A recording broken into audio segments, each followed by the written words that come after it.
자, 우리 함께 하나님 말씀 보겠습니다. 우리 지난주에 베드로전서 이제 두 번째 시간입니다. 신약성경 377면 베드로전서 1장 1절부터 5절까지 우리가 읽을 텐데요. 자, 오늘 말씀의 제목은 산소망, 이와 같은 제목으로 오늘 베드로전서 강의의 두 번째 말씀 함께 은혜를 나누겠습니다. 지난주 말씀 기억나세요? 뭐 나눴죠? 네, 우리 첫 번째 1장 1절에 나오는 예수 그리스도의 사도 베드로는, 자, 베드로가 쓴 편지입니다. 근데 편지를 읽으면서 이렇게 자기소개를 하는 거예요. 예수 그리스도의 사도 베드로는, 여기에 담겨져 있는 놀라운 고백, 의미를 우리가 함께 상고했습니다.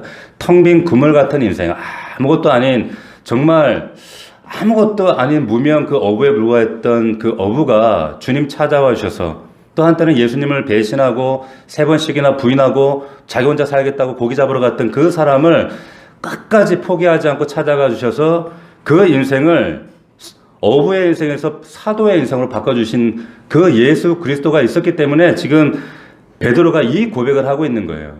그러니까 단순히 이 자기 소개에 담겨진 의미는, 지금 이 편지를 쓰면서 이 베드로는 놀라운 감격과 눈물을 머금고 이 얘기를 하고 있는 거예요. 단지 어부에서 사도로, 시몬에서 베드로로, 이거는 놀라운 변화거든요. 자, 그래서 예수 그리스도의 사도 베드로는 이렇게 편지 서두에 자기 고백으로 시작을 합니다. 지난주 우리가 나누진 않았지만 이 베드로가 이 편지를 쓰는 이유가 뭔가 배경이 있습니다. 목적이 뭐고, 언제 쓰여졌고, 왜 이렇게 편지를 써야 될 이유가 뭔가, 잠시 우리가 좀 짚고 넘어가야 되는데, 왜 그런가 하면 이게 굉장히 중요해요. 그럼 1장 1절을 다시 보시면 예수 그리스도의 사도 베드로는 본도, 갈라디아, 갑바도기아, 아시아와 비두니아에, 이렇게 얘기했어요. 여기가 어디냐면 베드로가 사역했던 지역입니다. 베드로의 사역 지역인데 여기에 흩어진 나그네다. 간혹 이제 어떤 분들이 이런 얘기를 하시는 분들이 있어요. 만약에 이때 베드로가 아니라 바울이, 사도행전 16장에 보면 그 바울이 그 복음을 전할 때 하나님께서 환상을 주셔요. 그래서 마게도냐인이 한 사람이 와가지고, 너 마케도니아가 어디예요? 그 당시 유럽입니다. 지금 유럽인데 유럽으로 와서 우리를 도우라, 이런 환상을 그 사도 바울이 보고 나서, 원래는 아시아로 복음을 전도하러 가야 되는데 방향을 틀어서 그래서 유럽으로 가는 거예요. 그러니까 그때 그 사도행전의 사건을 두고 어떤 목사님이나 어떤 분들이 이래요. 아니, 그때 만약에 복음이 아시아에 미리 들어왔더라면 지금 아시아는 지금 유럽의 선진국처럼 그렇게 잘 사는 나라가 됐을 텐데, 훨씬 좋아졌을 텐데, 그러면서 그런 안타까움과 불만을 토로하시는 분들이 있어요. 그런데 오늘 말씀을 보면은 아시아에 이미 누가 있어요? 베드로가 이미 있어요. 왜 사도 바울이 그 아시아에 가는 것을 왜 막으셨는가? 베드로 때문에 막으신 거예요. 베드로가 이미 와 있습니다. 본도, 갈라디아, 갑바도기아, 아시아, 비두니아, 이게 전부 어디예요? 사도 바울이 그렇게 가려고 했던 그 아시아 지역이에요. 여기에 하나님은 누구를 작정하고 계셨는가? 베드로를 선교사로 작정하고 계셨다는 겁니다.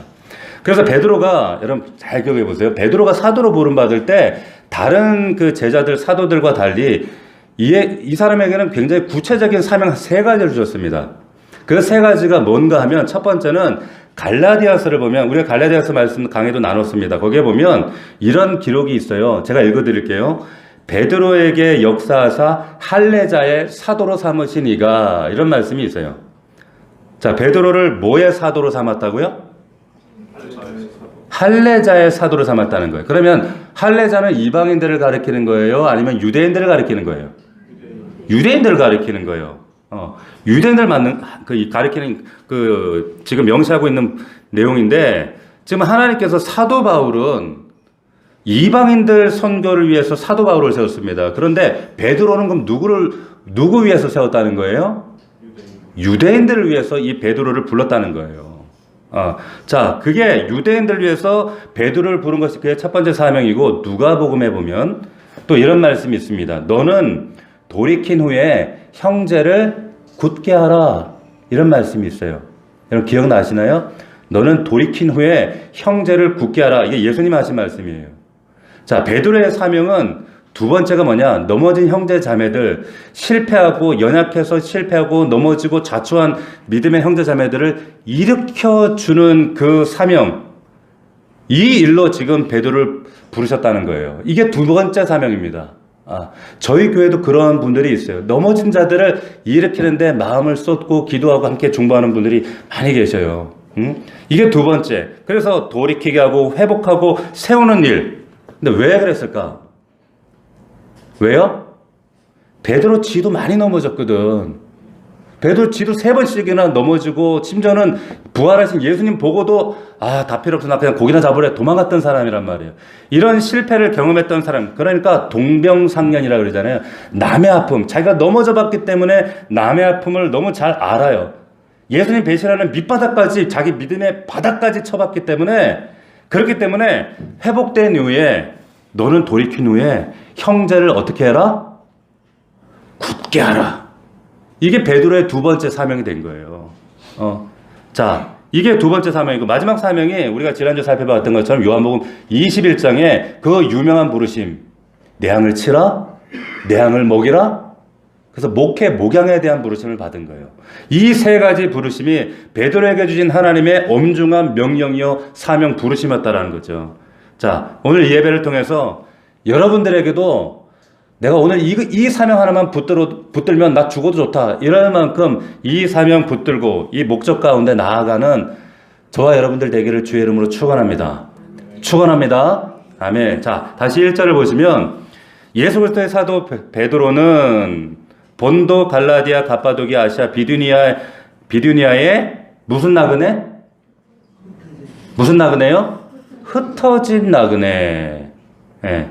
이들이 대부분 유대인들이었어요. 형제들이었어요. 근데 왜 사도리 이 베드로가 흩어진 나그네, 익숙하지 않은 표현이에요. 흩어진 나그네. 왜 이런 표현을 썼을까? 이 흩어졌다라는 말이 여러분들 잘 아시는 단어입니다. 디아스포라 많이 들어보셨죠? 디아스포라. 근데 이 흩어서 뿌렸다라고 하는 단어의 의미인데, 흩어서 부어졌다. 왜 흩어졌을까요? 이게 베드로전서에 흐르는 큰 주제이기도 한데 왜 흩어졌을까요? 이 사람들이 왜 흩어져서 나그네처럼 지금 거닐고 있을까? 이들 가운데 그럴 수밖에 없었던 핍박과 현실적인 환란이 있었다라고 하는 거예요. 그런데 이 뿌려진 사람들이 놀랍게도 흩어졌는데, 뿌려진 곳곳에서 복음이 확산되어지고 교회가 세워지고 믿음의 역사들이 막 나타나는 거예요. 자, 여기 흩어진 나그네, 이 베드로서의 놀라운 이 주제가 되는데, 우리가 이 베드로전서가 언제 어느 때 쓰여졌는가 이 시기를 아는 게 굉장히 중요합니다. 왜 그런가 하면 이것 때문에 이 편지의 내용이, 의도가 달라질 수가 있어요. 정확하게 학자들 간에 이게 AD 63년이다 혹은 64년이다 지금까지도 아주 경론이 벌어지고 있어요. 그러니까 우리 입장에서 보면 뭐 63년, 64년 뭐 1년 차이 갖고 뭘 그렇게 신학자들이 싸우나, 참 쓸데없는 짓 하고 있네. 에? 참 학자들 할 일 없네. 우리 입장에서 그렇게 생각할지 모르지만 이 1년 때문에 이 본문의 의도가 완전히 달라집니다. 여러분, 국민학교 졸업하신 분들은 가물가물할 수 있지만, 여러분 AD 64년도에 충격적인 세계적인 사건이 하나 있었어요. 세계사를 좋아하시는 분들은 AD 64년 하면 딱 떠오르는 사건이 있어요. 그게 뭘까요? AD 64년 7월 19일 날 기독교인이라면 반드시 기억해야 되는 날이 있어요. 그게 언제냐? 바로 그때가 로마의 대화재가 있었던 날입니다.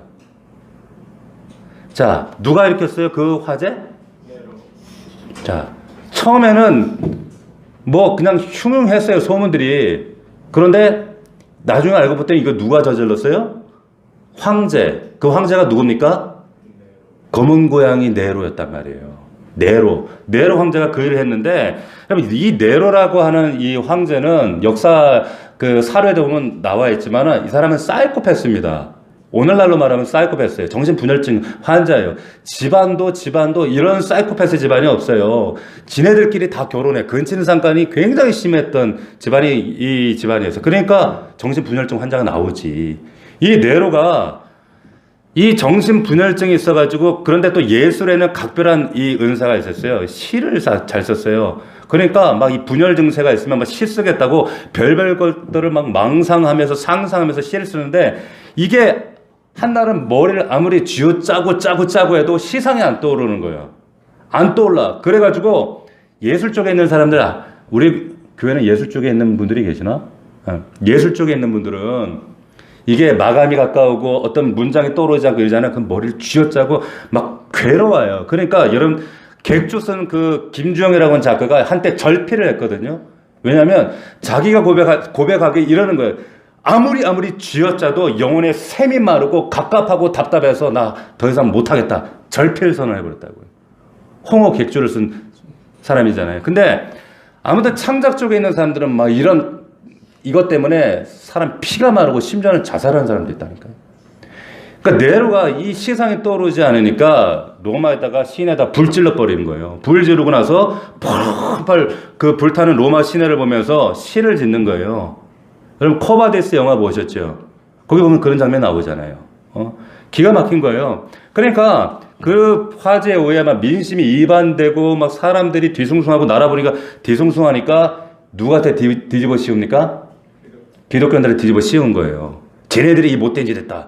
쟤네들이 이 반란 일으켰다. 쟤네들이 이런 말도 안 되는 짓을 했다.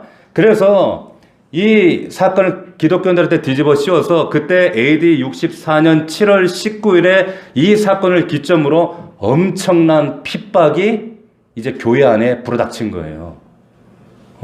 어마어마한 환란이 불어닥칩니다. 자료에 보면은, 역사 사료에 보면 얼마나 잔인하게 기독교인들을 핍박하고 저들을 죽였는가 장대에 매답니다. 그리고는 피를 과다 출혈로 죽게 해요. 높은 데서 밀어요. 떨어뜨려요. 그리고 심지어는 얼마나 악랄한가 하면 기독교인들을, 동물의 가죽을 사람 생살에다 기워요. 바늘로 기워요. 떨어지지 않게. 그리고는 우리에 던져서 들짐승 늑대 사자들한테 먹이가 되게 하는 거예요. 그걸 보면서 박수치고 좋다고 그렇게 잔인한 짓을 하고 불태우고 매달아 톱으로 켜고, 그 이야기들이 히브리서에서 잠깐 언급이 되잖아요. 자, 당시에 크리스찬 된다는 것은요, 목숨 거는 일이었습니다. 생명 거는 일이었어요. 당시에 또한 크리스찬에 대한 오해가 어마어마하게 많았죠.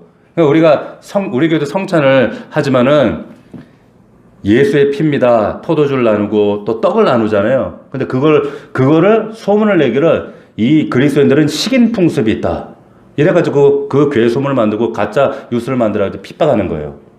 형제님, 자매님 하면서 애찬식하고 우리가 서로 격려하고 위로하고. 근데 그거 보고 저것들은 성적으로 문란하다. 문란한 집단이다. 이래가지고 저들을 조롱하고 핍박하고, 말도 못하는 그런 핍박과 조롱이 끊이지가 않았어요. 이런 환란, 핍박이 무려 몇 년 동안, 300년 동안 지속됩니다. 로마 역사 가운데 300년 동안 지속이 되는 거예요. 그러다가 밀라노 칙령으로 313년에 콘스탄틴 대제가 드디어 교회에게 자유를 주면서 비로소 교회가 숨쉬게 된 거예요. 자유하게 된 거예요. 그때까지 300년 동안 무려 그 긴 시간 동안 엄청난 피바람이 그 로마와 기독교인들을 엄청나게 생명을 앗아갔어요. 자, 이런 분위기, 이런 정황 가운데 그 바로 직전해에 쓰여진 것이 이 베드로전서예요. 그럼 생각해 보세요. 이런 분위기, 이런 정황상에 교회가 가는 게 얼마나 두려울까요? 얼마나 살떨릴까요? 교회 가면 얼마나 분위기가 살떨리고 분위기가 가라앉게 서 무섭지 않겠어요? 자, 그래서 베드로전서에는 세 가지 주제가 흐르고 있습니다. 그게 첫 번째가 뭐냐면 고난이에요. 고난. 두 번째가 소망입니다. 그럼에도 불구하고 소망. 그런데 그냥 소망이 아니라 산 소망이라고 얘기해요. 세 번째가 뭐냐? 그 산 소망을 가진 자들에게 주신 하나님의 영광. 고난, 소망, 영광. 이걸 줄여서 베드로전서의 주제가 뭐냐? 외우기 쉽게 고소영. 여러분 쉽죠? 베드로전서의 주제는 고소영이야 이러면 돼. 고난, 소망, 근데 산소망, 근데 영광 이 뜻이에요. 자, 그래서 여러분 베드로전서 1장 1절 우리가 읽었던 말씀이 인사말입니다. 편지 서두 인사말. 근데 보세요. 인사말 끝나자마자 3절에서 득달같이 나오는 말씀이 있어요. 3절 한번 다시 보시겠어요? 3절 함께 우리 읽겠습니다. 시작. 우리 주 예수 그리스도의 아버지 하나님을 찬송하리로다 그랬어요. 아니 고난이라며 환난이라며 근데 분위기 왜 이래? 뭐가 찬송해? 이럴 수 있잖아요. 제가 여러분들한테 한 번씩 카톡을 보냅니다. 그죠? 근데 카톡을 보낼 때 이렇게 제가 찬송합시다 이렇게 보내면 어때요? 뭐 당연히 목사님이니까 인사한 말로 뭐 당연한 멘트 아니에요. 그런데 제가 방금 설명해 드린 것처럼 이런 정황, 이런 환난 가운데 있는데 편지 카톡 보내자마자 우리 주 예수 그리스도의 아버지 하나님을 찬송하리로다 그렇게 보낸다면 여러분 같으면 어떨까요? 삐질걸? 박 목사가 말이야 내 사정도 모르고 말이야 내가 지금 이렇게 힘들고 내가 이렇게 몸이 아프고 이렇게 삶이 고단하고 말이야 맨날 기도만 한다고 설교 준비한다고 뭘 몰라 목사가 공감 능력이 없다고 지금 내 상황이 얼마나 힘든데 그 삐질 거야 아마 우리 교회는 아닌데 다른 교회 그럴 수 있단 말이에요. 보세요. 근데 그래서 이 본문이 놀라운 거예요. 그런데 지금 찬양하는 거예요. 더 놀라운 건 뭔지 아세요? 베드로만 그런 게 아니에요. 6절 한번 보시겠어요? 6절 우리 같이 한번 읽어봅시다. 시작. 그러므로 너희가 이제 여러 가지 시험으로 말미암아 잠깐 근심하게 되지 않을 수 없으나 오히려 크게 기뻐하는도다. 크게 기뻐한다는 거예요. 앞뒤가 안 맞아. 또 8절 보시겠어요? 8절 같이 읽습니다. 시작. 예수를 너희가 보지 못하였으나 사랑하는도다. 이제는 보지 못하나 믿고 말할 수 없는 영광스러운 즐거움으로 기뻐하니. 아멘. 예수가 죽은 지가 지금 30년이 지났어요. 예수가 없어. 눈앞에 예수는 안 보이는데 현실은 고통이고 답답하고 괴로워. 그런데 찬양한대. 예? 아니 예수 믿었는데 막 부자 되고 막 예수 믿었더만 저 공부도 못하는 게 갑자기 공부하고 막 좋은 대학을 가고 그래서 기뻐하는 게 아니에요. 그래서 기뻐하는 게 아니라 지금 믿음의 대상 예수는 눈에 안 보이고 현실도 안 보이고 온통 보이는 건 핍박과 환난과 두려움과 답답한 현실뿐인데 8절 마지막에 뭐라고 합니까? 믿고 말할 수 없는 영광스러운 즐거움으로 기뻐한대요. 여러분 기뻐한다니까요? 전혀 여러분들 놀라지 않는데 그건 좀 놀라셔야 돼요. 어떻게 그럴 수 있지? 놀라셔야 된다니까요? 여러분하고 왜 다른가 좀 생각해 보시란 말이에요. 어떤 성도를 제가 만나잖아요. 문제없는 가정 어디 있어요? 근데 만나면 현실적인 문제 근데 거기만 빠져가지고 목사님 안 돼요. 힘들어요. 낙심하고 막 신방 갔다가 돌아오면 제가 좀 신방 좀 받아야 될 상황인데 너무 다운돼가지고 근데 어떤 성도는 있잖아요. 만나면 그럼에도 불구하고 좌절하지 않고 절망하지 않고 막 활력이 있고요. 할 수 있어요 목사님. 해볼게요. 막 이런 분들이 있어요. 다르다니까 왜 그럴까? 왜 차이가 있을까요? 이 넘치는 기쁨과 이 활력 차이가 뭐예요? 오늘 우리가 좀 깊이 생각해야 될 지점이 뭐냐면 베드로와 성도들이 어떻게 지금 그런 정말 흉악한 상황 가운데 있는데 그렇게 활력 넘치는 기쁨을 고백하는가? 어디 있을까 비결이? 정답이 3절에 있어요. 3절에 있다는 것을 우리가 보게 되는데 제가 다시 한번 읽어드릴게요. 보세요. 그의 많으신 긍휼대로 예수 그리스도를 죽은 자 가운데서 부활하게 하심으로 말미암아 우리를 거듭나게 하사 산 소망이 있게 하셨다. 할렐루야. 아멘. 아멘. 크게 하십시오. 아멘. 선포하세요. 자신에게. 보세요. 여기에 지금 부활을 통해서 말미암아 그랬어요. 부활을 통해서 산 소망을 주셨다는 거예요. 자, 요한복음 21장에 우리 지난주에 잠깐 나눴잖아요. 베드로가 얼마나 십자가 사건 이후에 얼마나 낙심했어요. 야, 3년 동안 따라다녀 봤는데 소용없네. 난 고기나 잡으러 가야겠다. 3년 동안 따라다녔는데 이거 뭐 다 소용없고 허사고 뭐 십자가에 예수는 비참하게 매달려 죽었고, 이거 뭐지 이거? 내 믿음이 뭐지? 다 필요 없는다. 옛날로 돌아가. 고기나 잡을란다. 송충이가 손님 먹고 살아야지. 내가 뭐 하는 짓인가? 돌아갔어요. 엎친 데 덮친 격으로 고기 잡으러 갔는데 고기가 한 마리도 안 잡혀요. 이렇게 절망적인 그런 인생, 낙심과 좌절과 정말 인생의 가장 밑바닥에 빠져있던 장본인이 베드로였단 말이에요. 근데 그 베드로가 어떻게 오늘 1장 1절에서 이런 생동감 넘치는 삶으로 바뀌었냐? 이게 당연시되는 성도의 삼일체인데 나와는 어떤 차이점이 있는 건가? 베드로 인생에 뭔 일이 있었던 거예요? 뭔 일이 있었던 거예요? 산 소망 때문에 그렇다는 거예요. 산 소망. 여러분 오해하지 마세요. 소원이 아니에요. 소망이에요. 여러분 우리 장로님이나 좀 연세 50대 이상 분들은 이 노래 아실란가 모르겠는데 친구라는 김민기 씨가 부른 노래가 있어요. 노래 가사가 이게 친구가 바닷가에 같이 놀러 갔다가 친구가 물에 빠져 죽었는데 그 친구 생각하면서 만든 노래인데 이런 노래 가사에 한번 들어보세요. 검푸른 바닷가에 비가 내리면 어디가 하늘이고 어디가 물이요. 그 깊은 바닷속에 고요히 잠기면 무엇이 산 것이고 무엇이 죽었어. 검푸른 바닷가에 비가 내리면 옛날 노래. 처음 들으시는 것 같아. 하여튼 그런 노래가 있어요. 그런 노래가 있는데 친구가 물에 빠졌는데 바다를 바라보니까 하늘과 바다가 맞닿아 있는데 저게 하늘인지 저게 바다인지 물속에 들어갔는데 내가 물에 잠긴 건지 그 친구가 물에 빠져 죽은 건지 누가 죽은 건지 모르겠다. 그 노래예요. 그게 이 가사가. 그러니까 산과 죽이 뭐냐? 뭐가 산 거냐? 뭐가 죽은 거냐? 숨 쉬면 산 거냐? 아니 심장이 뛰면 산 거냐? 의사들이 뇌사라고 하잖아요. 의사는 분명히 뇌사 죽었습니다. 그런데 우리는 보니까 살아있거든. 근데 뇌사라고 하는 거 뭐가 도대체 삶과 죽음의 경계가 뭐냐? 보세요. 지금 1절 3절에서 이렇게 얘기하고 있어요. 죽은 사람들 가운데서 예수 그리스도가 부활하심으로 다시 사심으로 말미암아 그것 때문에 그것을 통하여 우리에게 살 소망을 주셨다는 거예요. 할렐루야. 무슨 말이냐면 예수님이 죽은 자 가운데 살아나셨어요. 부활하셨어요. 그래서 다시 사신 예수가 살아계신 예수가 내 안에 있기 때문에 산 소망이 되는 줄로 믿습니다. 아멘? 우리는 죽은 예수 믿는 거 아니에요. 살아계신 하나님 믿는 거예요. 그렇기 때문에 우리의 소망도 산 소망이 되는 거예요. 베드로전서의 베드로와 초대교회 성도들이 그 두렵고 절망적인 상황 가운데 어떻게 찬양하고 기뻐하는가.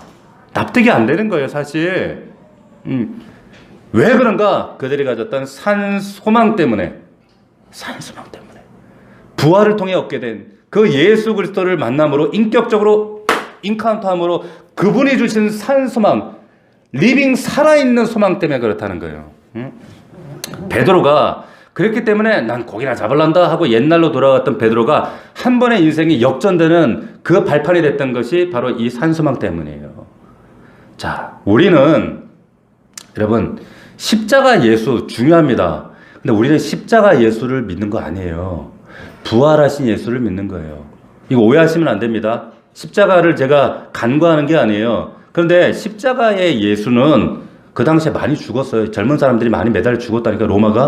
로마 군인들이 많이 매달아 죽였어요. 그냥 유대 젊은 청년 하나 죽은 거예요. 우리가 믿는 것은 십자가 예수를 믿는 것이 아니라 부활하신 예수를 믿습니다. 아멘? 그래야 우리에게 산 소망이 되는 거예요. 살아있는 소망. 그래서 고린도전서 15장 7절에도 그리스도께서 다시 살아나신 일이 없으면 너의 믿음도 헛돼.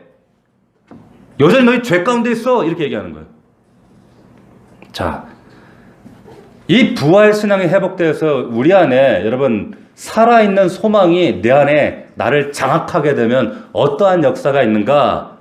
두 가지 능력을 덧입게 됩니다. 잘 보세요. 그 부활신앙으로 예수를 만나서 그렇게 되면 내 안에 어떤 능력을 덧입게 되는데 두 가지. 첫 번째가 3절을 다시 보시면 예수 그리스도를 죽은 자 가운데서 부활하게 하심으로 말미암아 그걸 통해서 이 말이에요. 그 예수를 만나면 통해서 우리를 거듭나게 하면 거듭난 자들에게 산 소망이 있게 하신다는 거예요. 산 소망. 잘 보세요. 산 소망을 덧입어요. 그냥 이건 덧입혀지는 거예요, 나에게. 흥미로운 게 뭐냐? 이 소망이라는 단어에다가 베드로가 의도적으로 한 자를 더 추가했어요. 무슨 소망? 산 소망. 산 소망. 그래서 영어 성경에 보면 living hope 이렇게 돼 있단 말이에요. living hope. 근데 좀 이상하지 않아요? 소망 자체가 다 살아있는 거지. 죽은 소망이 그거 어디 있어요? 죽은 소망을 누가 믿겠어? 그런데 왜 산 소망? 굳이 여기다 산자를 집어넣어서 이렇게 산 소망이라고 표현하는가? 이유가 뭔가? 당시 베드로가 복음 전했던 이 헬라 문화권입니다.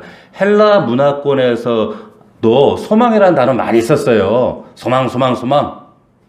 이런 단어 많이 썼어요. 통용되던 그런 말인데 요즘 말로 말하면 요즘에도 소망 많이 쓰잖아요. 요즘 말로 그리고 현대 심리학용어로 말하면 이 소망이 뭐예요? 쉽게 얘기하면 긍정의 힘 이런 거예요. 긍정의 힘. 예? 과거에 지금 돌아가셨지만 저기 서울 어떤 여의도에서 목회하시던 목사님이 이런 말씀하셨어요. 아침 일어나서 거울 딱 보고 100번만 할 수 있다, 할 수 있다, 할 수 있다 100번만 외치고 나오면 막 힘이 나고 용기가 불끈 나고 막 그러면서 마음이 평안히 얼까 심해다 막 이랬어요. 누구라고 다 얘기 안 하지만 근데 그분이 얘기하시는 거는 심리학에서 말하는 긍정의 힘이에요. 근데 바울이 말하는 소망은요 그런 근거 없는 게 아니에요. 출처가 있다니까. 막연하게 할 수 있다, 해보자, 한번 해보자, 하면 다 된다 막 이런 게 아니라 뚜렷한 근거, 뚜렷한 출처, 이게 있는 소망이다. 그래서 그 당시에 통용되던 소망과 일부러 차별점을 두려고 산 소망 이렇게 쓴 거예요. 아멘? 자, 그래서 4절에도 그 연장선에서 그 이유를 설명하고 있는데 4절 보십시오. 썩지 않고 더럽지 않고 쇠하지 아니하는 유업을 잊게 하시나니 뭐가 전제가 되는 거예요? 그 소망을 주시는 대상이 있다는 걸 명시하는 거예요. 그분이 있게 하신다는 거예요. 출처가 있다니까. 5절 너희는 말세에 나타내기로 예비하신 구원을 얻기 위하여 믿음으로 말미암아 하나님의 능력으로 보호하심을 받았느니라. 9절 믿음의 결국 곧 영혼의 구원을 받음이라. 아멘. 잘 보세요.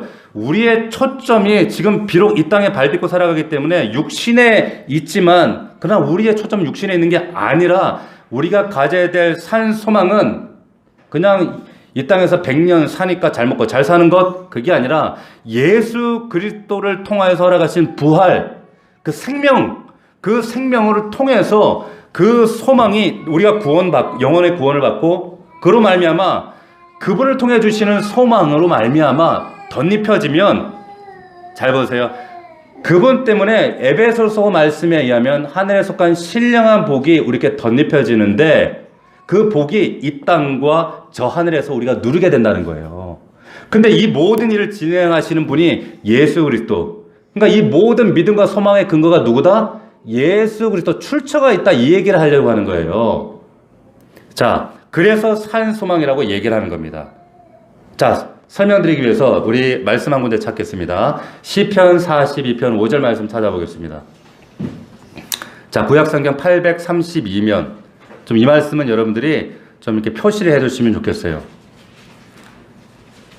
자, 시편 42편 5절 말씀 832면 구약성경입니다.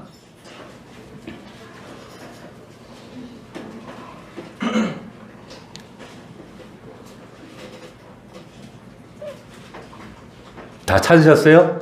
832면 우리 한 목소리로 제가 말씀드린 걸 잘 기억하면서 선포하겠습니다. 42편 5절 시작. 내 영혼아 내가 어찌하여 낙심하며 어찌하여 내 속에서 불안해하는가. 너는 하나님께 소망을 두라. 그가 나타나 도우심으로 말미암아 내가 여전히 찬송하리로다. 아멘.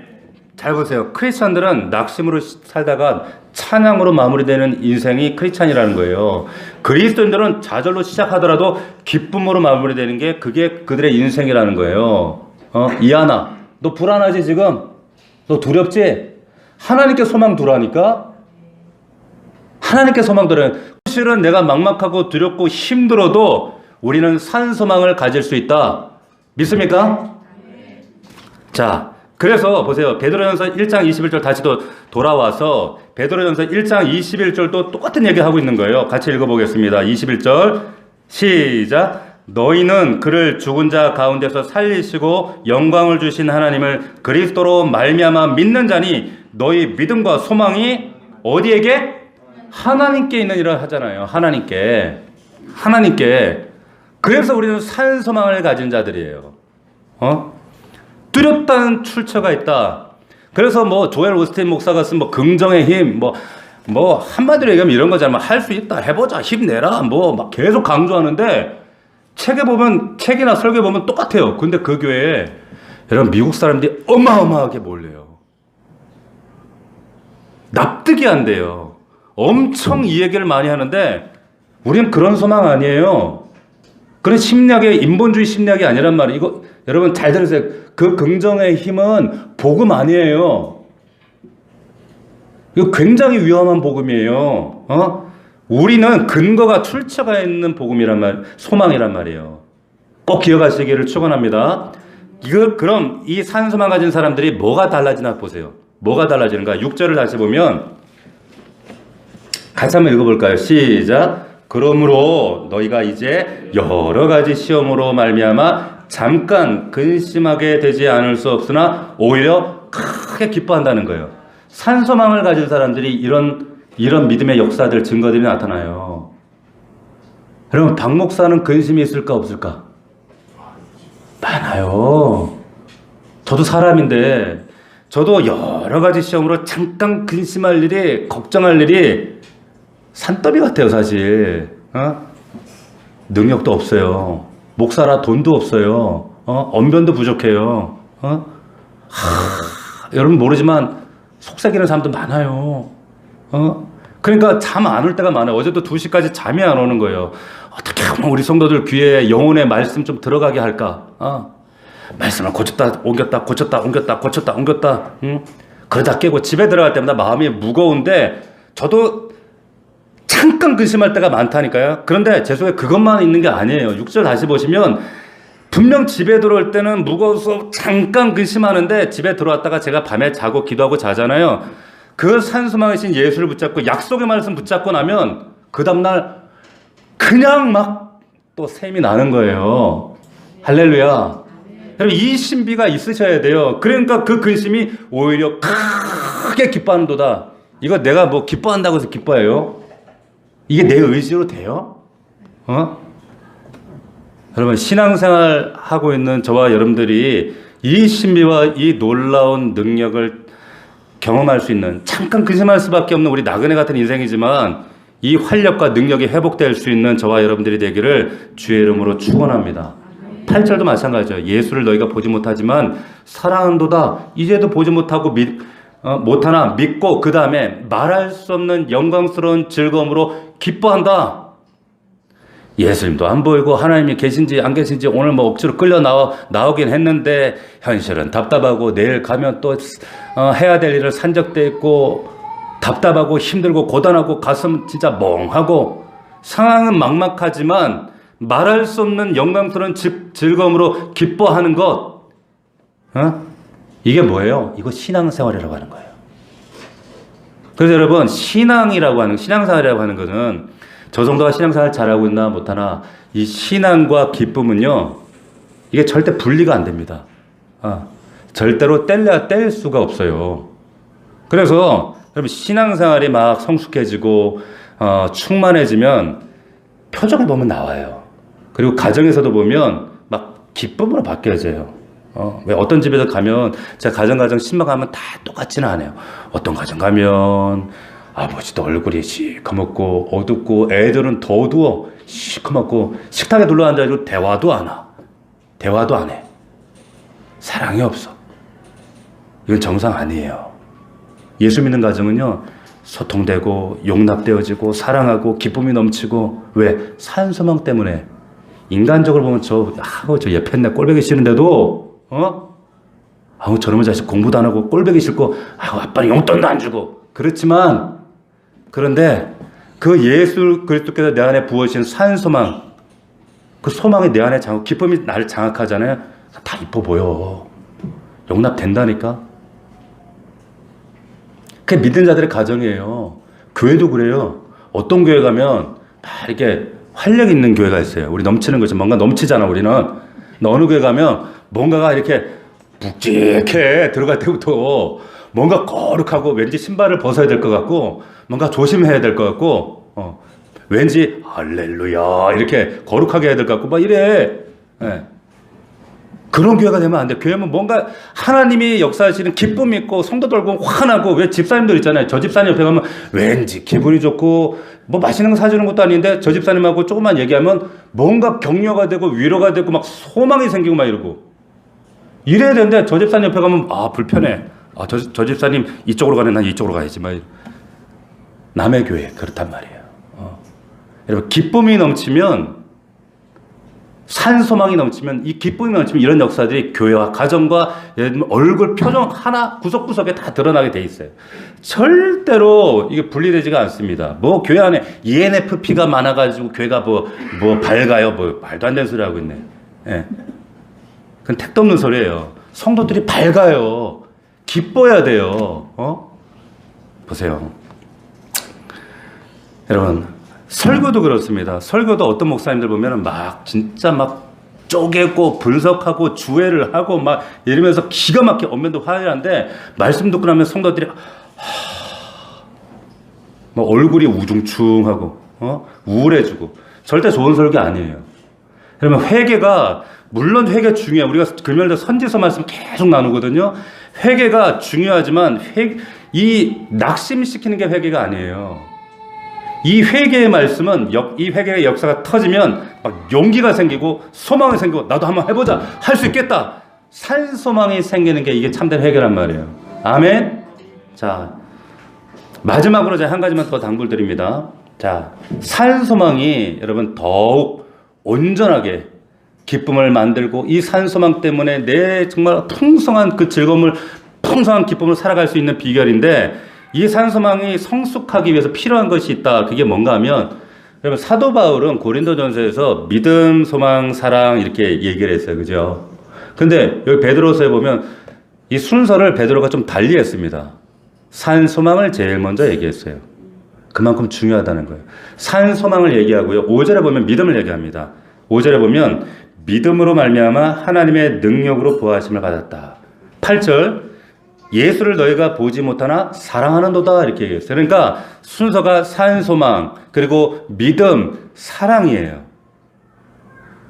그만큼 지금 산소망을 지금 강조하고 있는데 소망은 죽은 소망이 아니라 현재 오늘 나를 꿈틀거리게 만드는 살아있는 소망이다. 믿음은 여기 말씀에 나와 있는 것처럼 믿음으로 말미암아 하나님의 능력으로 보호하심을 입는다는 거예요. 믿음이 우리를 보호하시는 능력이 된다는 거예요. 세 번째, 눈으로 보지 못하지만 산소망 되시는 예수를 사랑하면 넉넉히 세상을 이기느니라 8절 말씀이 기록하고 있는 거예요. 그래서 산소망, 그리고 믿음, 그리고 사랑 이렇게 얘기하고 있는 거예요. 아멘입니까? 아멘. 여러분 다시 한번 말씀드립니다. 여러분 소원과 소망 달라요. 소원의 출처는 여러분 안에서 나와요. 얼마든지 개도 소원이 있어요. 우리 집 개도. 우리 집 개 소원이 뭔지 아세요? 하루에 간식 2개 먹는 거. 그게 소원이에요. 소망은 출처가 하나님이세요. 하나님. 그래서 성경에 나오는 수많은 인물들을 보면 하나님이 그들에게 어떻게 하시는 줄 아세요? 그들이 가지고 있던 육신의 소원들을 하나씩 인생 가운데 연단하시면 다 삭제해 버리십니다. 싹 다 삭제해 버려요. 그리고 나서 내 인생엔 나는 이제 남아있는 소원 아무것도 없습니다. 나는 끝입니다. 라고 할 때 하나님 뭐라고 하시는지 아세요? 아니다. 진짜 소망이 남았다. 하면서 진짜 소망을 불어넣어 주시는데 그 소망이 뭐예요? 산소망이에요. 할렐루야. 그 산소망.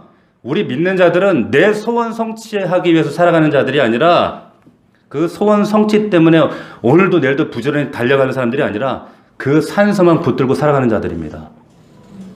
우리 넘치는 교회 성도들이 이 산소망이 회복되어지고 하나님의 능력을 입음으로 예수를 사랑함으로 넉넉히 세상에 이기는 이 산소망의 주인공들이 다 되기를 주님의 이름으로 축복합니다. 축복합니다. 아멘. 자, 우리 1분간만 같이 기도하겠습니다. 기도할 때 함께 기도했으면 좋겠어요. 하나님, 내 안에 산 소망 대신 예수 그리스도를 붙잡기 원합니다. 왜 내 안에, 내 얼굴에, 우리 가정에 왜 이 기쁨이 사라졌습니까? 주님, 이 기쁨이 산 소망 대신 그 부활하신 예수 그리스도를 다시 한번 만나길 원합니다. 산 소망이 내 안에 넘치기 원합니다. 육신의 소원이 아닙니다. 썩어질 육신의 소원이 아니라 산 소망 대신 예수 붙들고 이 소망으로 기뻐하며 자유할 수 있도록 주님 도와주시옵소서. 우리 1분간만 우리 자신을 올려드리고 자신의 기도의 제목을 올려드리면서 다 함께 우리 기도하며 나아가겠습니다. 기도하겠습니다. 살아계신 아버지 하나님 감사합니다.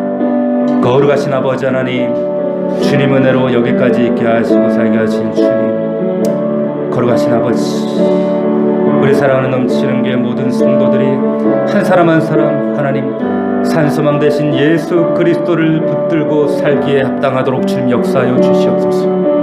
거룩하신 아버지 하나님 도우시옵소서. 하나님, 우리 주 예수 그리스도의 아버지 하나님 찬송하리로다. 예수 그리스도를 죽은 자 가운데 부활하게 하심으로 말미암아 우리를 거듭나게 하신 그 산소망으로 말미암아 우리가 잠깐 근심할 수밖에 없는 현실일지라도 오히려 크게 기뻐할 수 있는 아버지 하나님, 비록 현실 가운데 예수는 보이지 않고 하나님 보이지 않을지라도 그 하나님을 사랑함으로 그 영광스러움으로 그 즐거움으로 동참할 수 있는 우리 넘치는 교회가 되길 원합니다. 아버지, 현실이 막막하고 답답한 우리 사랑하는 성도들에게 이 기쁨의 복음이 저들 영혼에 선포되게 하시고 산소망 붙들고 믿음으로 승리하는 믿음의 종들 되게 하옵소서. 아버지 역사하여 주시옵소서. 이 믿음을 선포하고 고백하는 자들 되게 하시고 아버지 정말 믿음으로 승리하고 이 산소망으로 승리하는 자들 되도록 역사하여 주시옵소서.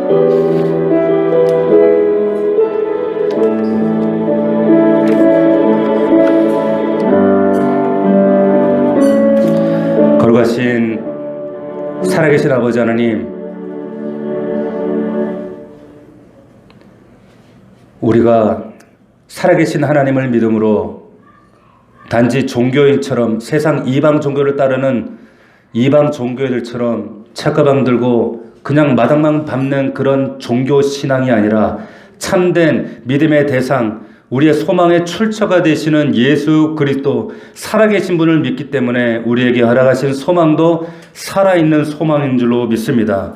산 소망 붙들고 살게 하시고 비록 우리 현실 가운데 닥치는 두려움과 막막한 현실들 아버지 잠깐 근심하지 않을 수 없지만 그럼에도 불구하고 오히려 크게 기뻐하는 자들, 영광으로 그 즐거움에 동참할 수 있는 우리 넘치는 교회 사랑하는 성도들이 다 될 수 있도록 아버지 축복하여 주시옵소서. 하나님, 현실 때문에 아버지 좌지우지 당하는 그런 믿음이 아니라 그 현실을 뛰어넘는 산소망 붙들고 믿음으로 한 주간도 예배자의 삶을 살아내는 우리 믿음의 종들 다 될 수 있도록 축복하여 주시옵소서. 감사하고 예수 그리스도의 이름으로 기도하옵나이다. 아멘.